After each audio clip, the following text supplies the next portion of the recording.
I bet you $1,000,000 that you have at least one article of clothing that you never wear. Maybe you loved it on the hanger but hated it on your meat sack. Maybe you would wear it if it hadn't started falling apart the second time you put it on. Or maybe, like me, you bought an outfit for a specific event and then never wore it again. It's time, thread bunnies, to get up off your bum, equip yourself with sharp objects. Scissors. I meant scissors. And turn that sad abandoned piece of clothing into something you'll actually wear. This is the bridesmaid's dress I wore to my friend's wedding last spring. Not only did she pick one of my favorite colors, she really wanted us to get something we'd use again and gave us carte blanche to do anything we wanted as long as it was the approved color. But as soon as I saw myself in photos of this, I knew it wasn't gonna do me any favors without some major surgery. So today we're gonna turn this into not one, but 2 different outfits, because we all deserve not to be like Katherine Heigl in 27 dresses. The original bridesmaid's dress was made using the Betty dress pattern from Charm, inspired by the true vintage one January Jones wore in the 2nd episode of Mad Men. This thing is perfect. Chef's kiss, no notes. Just look at the back. But one of the things that makes this dress so stunning is the contrast between the fashion fabric and the cummerbund. So before we start cutting up the actual dress, let's remove that gorgeous silk cummerbund and bow and whip up a better Betty. Here's the dress on. I have not latched the bow because it's hard to do. We're gonna fix that too. So apart from this just needing more contrast and needing more pop, there are 2 fitting issues. They will come to no surprise to you if you've watched any of my videos before. 1, the skirt is too long. It's hitting me like mid-calf, and I'd like it to be just slightly below the knee. And 2, the bodice is too long. This was the first Charm pattern I ever made, and it's a slightly unconventional pattern. There is no waist marking. I didn't know where the waist was going to be. I didn't know how long the skirts were going to be, but I was in such a hurry to get this done, I did not do a mock-up. The good news is, those are 2 things that are very easy to fix. This skirt is 25.5 inches long, and my magic number is 24. So we'll shorten it by 1.5 inches. Note, if you want to make this pattern, the back skirt and the front panels are the same, except the front is on the fold and the back has a seam allowance. I only printed and assembled the skirt front to save time and paper. The bodice will get shortened by 1 inch.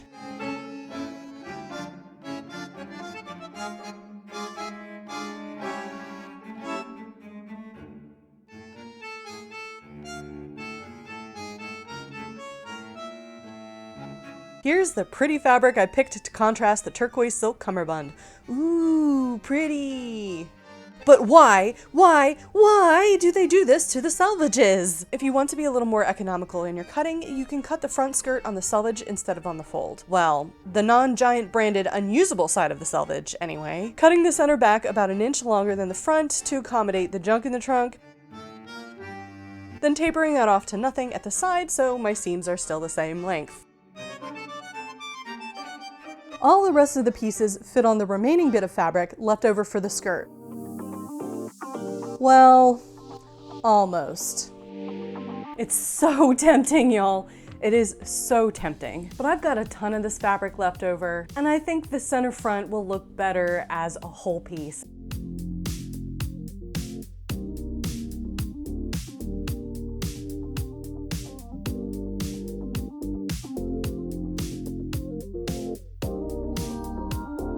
Now, some of you have already played and won with me with the original dress in my fabric Tetris video. Highly recommend you check that video out after this one, especially if you're not a historical sewer. It's a technique that saves me generally between 1/2 to sometimes 2 full yards of fabric. However, that was 45-inch fabric and this is 60-inch fabric, or 58-inch, I think. I have 52 inches left, which is 1.44444444 yards. So 1.5 yards. So I cut this whole dress out of about 3.5 yards of fabric, which feels really good. The bodice assembly of Betty is pretty straightforward. So let's do it in a montage.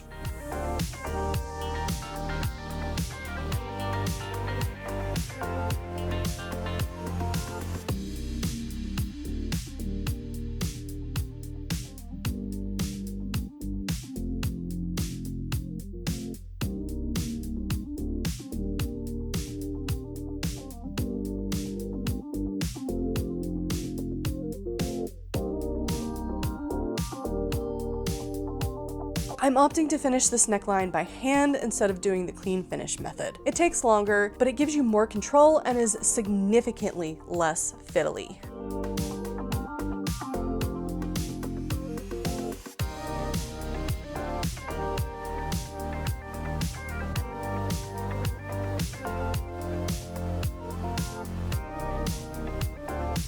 Right, we have an assembled bodice, ooh, and an assembled skirt. With pockets. Yes, it really is that big. That is a lot of fabric. So let's take this and attach it to this. Oh wait, there's one more piece we're missing. This weird little thing. This goes in the middle, and it's funky. Attach the yoke to the bodice. Match the notches on the yoke to the darts. Run 2 sets of gathering stitches along the top edge of the assembled skirt. Particularly with a skirt this wide, it's best to gather the front and the back separately so you don't lose your mind.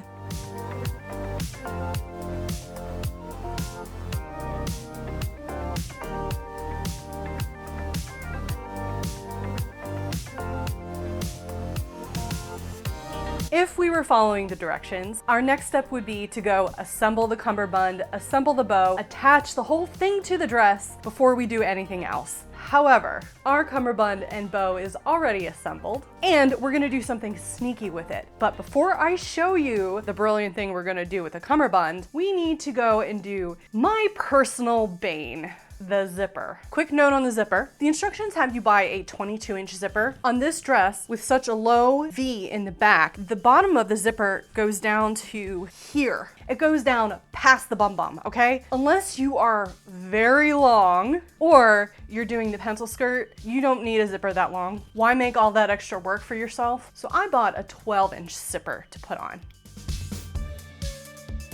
I have to give credit where credit's due. Charm's way of laying in lap zippers is far superior to the way I learned way back in the costume shop in college. Using interfacing along the edge makes a world of difference, and while the method is essentially the same, the way that Charm describes it just makes so much more sense to my brain. I still hate the process though, and honestly, even talking about it gives me anxiety, so let's move on, shall we?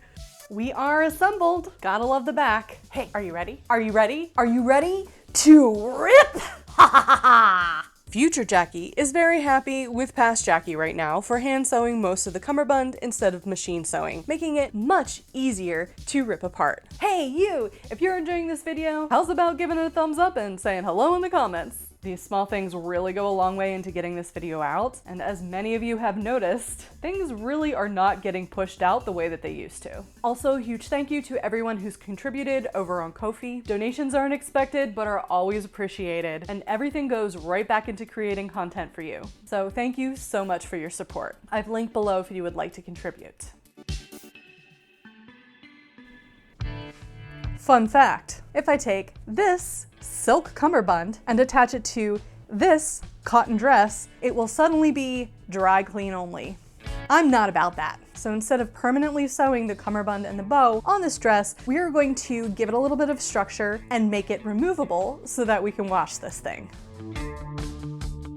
Taking a nod from the 1890s for the first, but not the last time in this video, we're gonna put in some sneaky boning along each seam of this baby. This will stabilize the cummerbund and help with the curves that this part of the dress is working so hard to accentuate.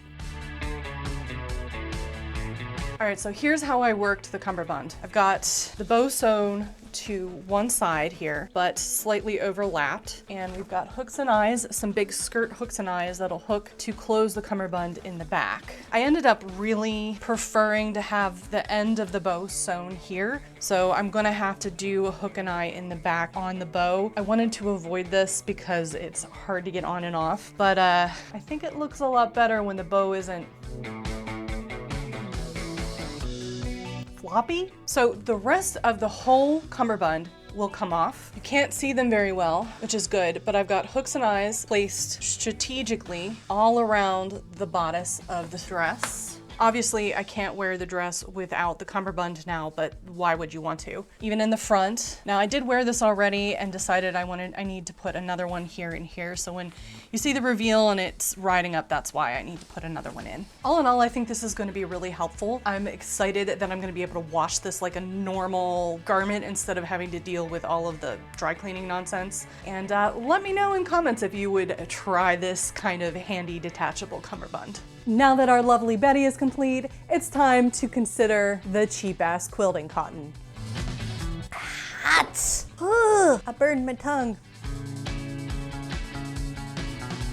So the fabric for this dress was actually my backup fabric that I had bought as an emergency in case the linen that I wanted never came back in stock. It never came back in stock, so guess what I used? This was, I think, one of the very last things I bought from Joann's before it closed. RIP. If you look up close, it does have a texture to it, but as soon as you step a little bit further away, it looks solid. So I think the best plan for this dress, because I don't want two of the same thing, is to make it into separates, like a little play suit like I just made in my last mending video. But this time I think I want to go a little Gunne Sax with it, especially with the skirt, and then maybe do a little 1890s thing with the bodice. But what I do with the bodice is going to depend on how much fabric I have left over from the skirt. So let's tackle that first, after we rip all the seams out.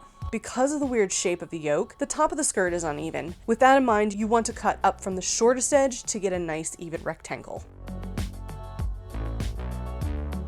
And these strips can be used for the waistband of the skirt.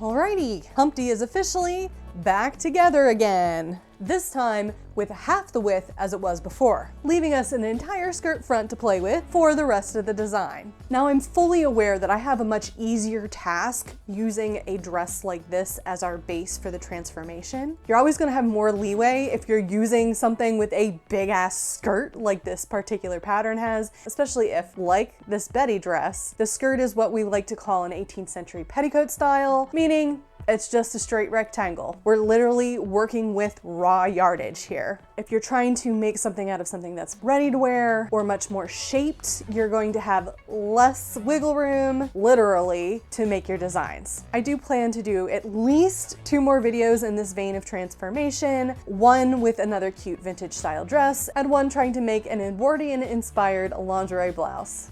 That's gonna be fun, but I digress. Let's talk about the design. So I know I want to put a ruffle on the bottom of this skirt to make it look a little more Gunne Sax-like. This fabric is kind of heavy, so my normal inclination would be to make it a full maxi dress, but I think that's gonna be hot. So I'm shooting for more of like a midi length, even though it's not like the most flattering on my short little stature, I think it'll be cute. Now, I'm very much a work smarter, not harder kind of person, so I think I'm going to keep the bodice as constructed as possible, even keep the zipper on it as it is, and just play a little bit with the sleeves and the very base of it to get something different than the Betty that we just made. And since we have so much fabric, I think it's time that we can channel the 1890s. Now, I'm not dumb enough to think that I could get a full gigot sleeve out of this and still have enough for a ruffle, but I think we can play with the later 1890s and the cute little sleeve ruffles that we put on our 1890s convertible shirtwaist a couple of years ago. So let's get out the table,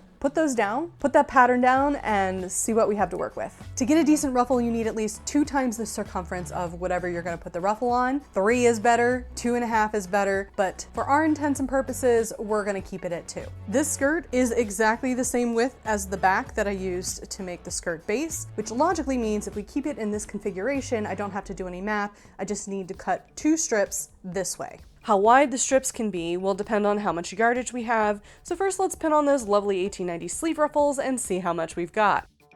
That's 15 inches wide. That's enough to cut 2 6-inch strips, plus some left over to make ties for the back of the bodice. Now I'm going to share with you a little secret that will elevate any project like this. Adding a little bit of trim will make your sewing go from 0 to hero faster than you can say Hercules. With this color teal, I thought navy would make a gorgeous contrast. So I went through my stash of old random inherited trim. I didn't have any piping, which is what I was going for, but I did have a bunch of bias tape in the exact color that I was looking for. And you know what makes really great piping? Fabric that's already cut into strips on the bias.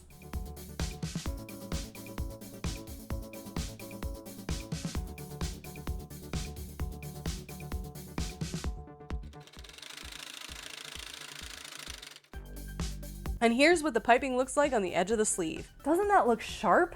With the hems done, you can now sew in the sleeves. And since these are just little ruffles, it's easy enough to zip through the machine. No sleevels here.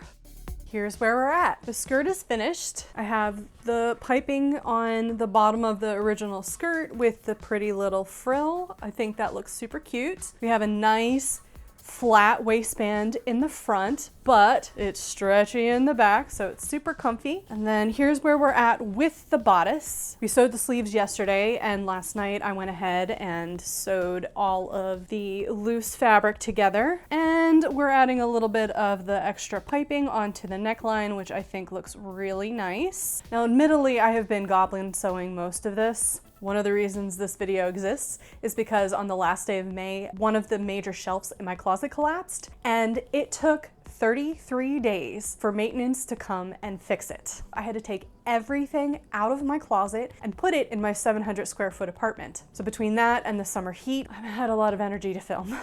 But I saved the fun, tricky part for last, specifically so that I could show you how I'm gonna do it.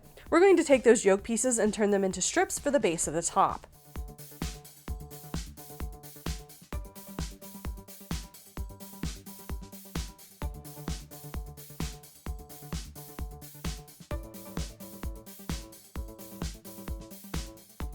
Then use the small bit of fabric left over to knock up a few ties to make a bow in the center back.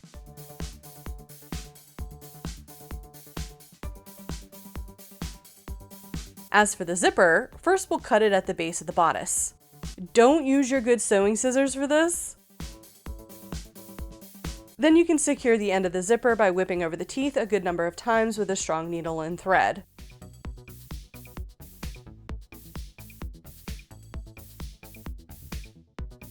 With all that secured, you can sandwich the bodice between the strips for the waist and their lining and sew both those babies on.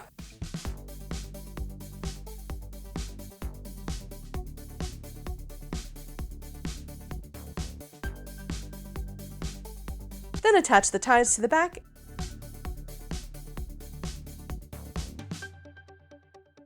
and sew up all your raw edges.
Hopefully this has inspired you to breathe more life into that piece of clothing festering in your closet. I can honestly say that these two outfits are probably my new favorites. And if you've enjoyed this video, why not watch another? If you'd like to check out the other cute play suit I just made, why not check out my chaotic mending video? Or if you'd like to see how I cut out the original Betty that required 6 yards and I only used a little bit less than 5, you can check out my fabric Tetris video. That's it for me. Thanks for watching. I love y'all, and I'll catch you in my next video.